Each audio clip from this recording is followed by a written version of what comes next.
News Tamil கழுகு. சட்டமன்றத்துல செல்வ பெருந்தகை அதிமுகவை விமர்சிக்க அதிமுகவை ஆதரிச்சு கொந்தளிச்சிருக்காராம் காங்கிரஸ் எம்பி.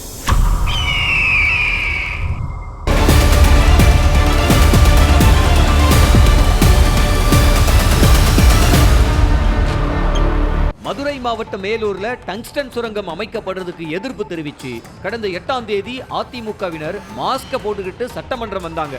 வழக்கமா எதிர்க்கட்சியினர் பேசும்போது நேரலை கொடுக்கப்படும். ஆனா அன்னைக்கு எதிர்க்கட்சியினர் பேசிய விஷுவல் போட்டோ எதுவும் வெளியாகல. இதனால அன்னைக்கே முன்னாள் அமைச்சர் RB உதயகுமார் பத்திரிகையாளர்களை சந்திச்சு தங்களோட கருத்துகள் புறக்கணிக்கப்படுறதா விமர்சிச்சிருந்தாரு.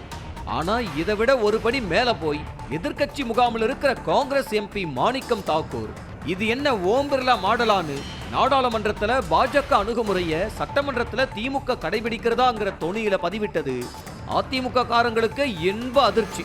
ஆனா அதே சமயம் காங்கிரஸ் மாநில தலைவர் செல்வ பெருந்தகை சட்டமன்றத்துல EPS மறைமுகமா தாக்கியும் முதல்வரை மனுநீதி சோழன்னு புகழ்ந்தும் பேசியிருந்தார்.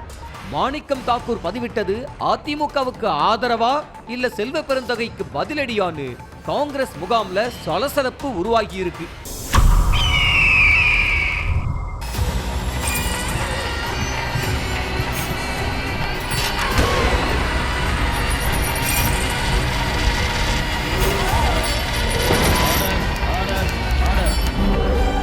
நிகழ்தகவு குற்றங்களின் மறுபரிமாணம். நாள்தோறும் இரவு 10 மணிக்கு இணைந்திருங்கள் நமது நியூஸ் தமிழ் தொலைக்காட்சியோடு.